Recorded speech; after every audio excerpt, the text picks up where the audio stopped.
Hadirin yang dimuliakan Allah, secara umum kegiatan kita di dunia ini hanya memang dua ini. Kegiatan kita di dunia hanya ada dua bentuk ini. Kalau enggak ibadah, muamalah. Ibadah ini berkaitan dengan hubungan seorang hamba dengan Rabb-nya. Sedangkan muamalah berkaitan dengan hubungan hamba dengan sesama hamba, hubungan makhluk dengan sama makhluk. Yang kita sering mengenal ada istilah hablum minallah wa hablum minan nas. Hubungan hamba dengan Allah dan hubungan hamba dengan makhluk. Sebagai muqaddimah yang pertama, pembahasan akhlak yang dibahas oleh para ulama. Pembahasan akhlak yang dibahas oleh para ulama, mereka memaksudkan akhlak itu mencakup dua hal ini. Akhlak kepada Allah dan akhlak kepada makhluk. Sehingga kalau dalam pemahaman sebagian orang, ketika mereka memahami akhlak itu hanya terbatas kepada makhluk, ini berarti dia tidak memperhatikan akhlak kepada Allah Subhanahu wa taala.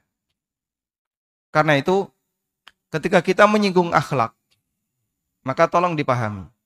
Saat kita menyinggung akhlak, cakupannya dua. Akhlak kepada Allah dan akhlak kepada makhluk. Sehingga ketika kita ditanya, siapa manusia yang paling berakhlak? Nabi Muhammad SAW. Sampai beliau dipuji oleh Allah Subhanahu wa taala. Wa innaka la'ala khuluqin azim. Sesungguhnya engkau Muhammad itu berada di akhlak yang paling agung. Allah mensifati akhlaknya Nabi Muhammad SAW dengan sifat azim. Sebagaimana Allah punya nama Al-Azim. Sebagaimana Arash disebut dengan Al-Azim. Sebagaimana Al-Quran disebut dengan Al-Azim. Akhlaknya Nabi SAW disebut oleh Allah dalam Al-Quran dengan Al-Azim. Wa innaka la'ala khuluqin azim. Sesungguhnya engkau berada di atas akhlak yang paling agung. Sehingga manusia yang akhlaknya paling mulia adalah Rasulullah SAW. Dan bentuk akhlak yang paling tinggi kepada Allah adalah memberikan hak Allah Subhanahu wa taala secara penuh kepadanya dan tidak memberikan kepada siapapun. Karena Allah tidak ridha ketika haknya diberikan kepada selain Allah Subhanahu wa taala, diberikan kepada selainnya. Sebagaimana yang Allah tegaskan, wa qadha rabbuka alla ta'budu illa iyyah. Rabbmu menetapkan bahwa engkau tidak boleh beribadah kecuali hanya kepadanya. Dan Allah tidak ridha ketika Allah disekutukan. Allah Subhanahu wa taala berfirman, "Wa may yusyrik billah." Barang siapa yang menyekutukan Allah Subhanahu wa taala, faqad harramallahu 'alaihil jannah wa ma'wahun nar. Wa ma lidh-dhalimina min ansar. Maka Allah haramkan bagi dia untuk masuk ke dalam surga. Allah haramkan dia masuk surga, wa ma'wahun nar, dan tempatnya di neraka. Karena Allah tidak ridha ketika haknya diberikan kepada selainnya. Maka manusia yang memberikan hak Allah kepada selain Allah, itu orang yang paling tidak berakhlak. Paling tidak berakhlak kepada Allah. Karena itu, perbuatan kesyirikan disebut sebagai dolim yang paling tinggi, karena dia melanggar hak yang paling tinggi, yaitu haknya Allah Subhanahu wa taala.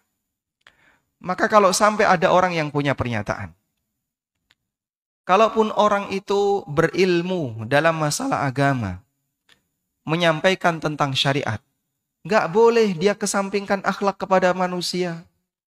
Lalu dia tidak menghormati kesyirikan. La haula wala quwata illa billah.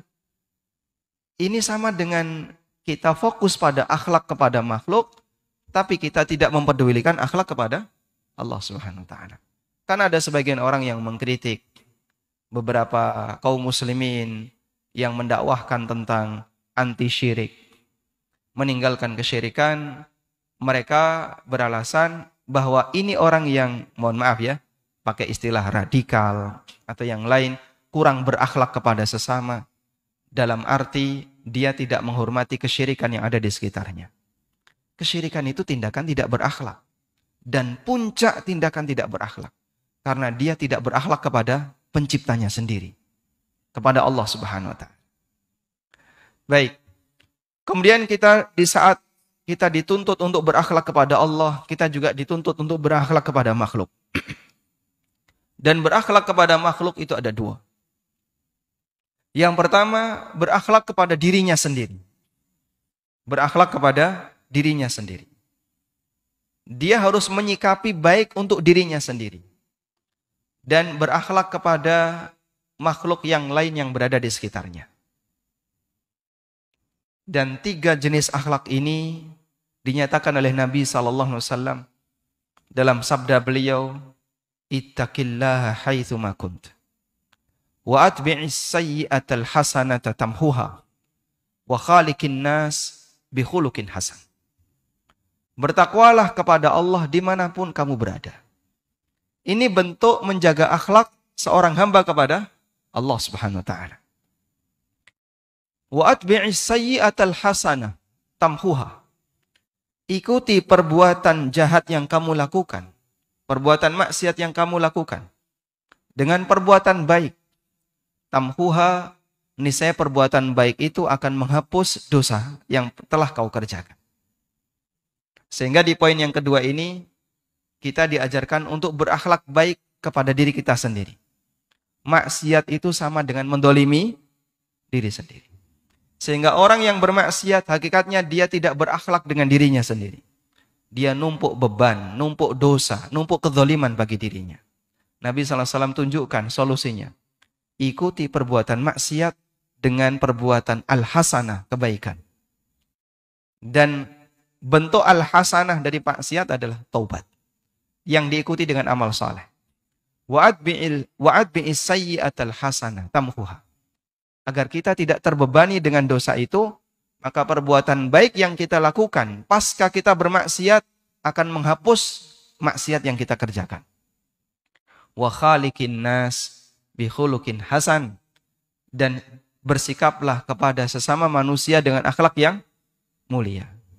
Sehingga kita menjaga hubungan baik dengan keluarga, dengan orang tua, dengan istri dan anak, dengan tetangga, dengan kawan, dan seterusnya. Itu bentuk berakhlak jenis yang ketiga. Setelah kita berbuat baik pada diri kita sendiri. Maka jangan sampai gara-gara ingin menjaga hubungan baik dengan teman, nekat maksiat. Berarti jadinya apa? Dia ingin menjaga hubungan baik dengan sesama manusia, tapi dia mendolimi dirinya sendiri. Saya nggak enak ya kalau nggak ikut. Ikut apa, Pak? Ya kayak gitu. Kalau nggak ikut, nggak enak sama temannya. Banyak orang terpengaruh maksiat karena apa? Ingin menjaga akhlak dengan orang lain. Kamu menjaga akhlak dengan temanmu, tapi di saat yang sama kamu mendolimi dirimu. Kamu tidak berakhlak pada dirimu sendiri. Dan juga tidak berakhlak kepada Allah Subhanahu wa ta'ala. Karena dia tidak bertakwa kepada Allah. Nah seperti ini dudukkan sesuai porsinya. Agar orang paham bahwa akhlak itu tidak hanya pada satu kesimpulan berbuat baik kepada sesama. Masih banyak akhlak yang lain yang perlu kita perhatikan. Berakhlak kepada Allah dengan berusaha menjaga takwa kepada Allah.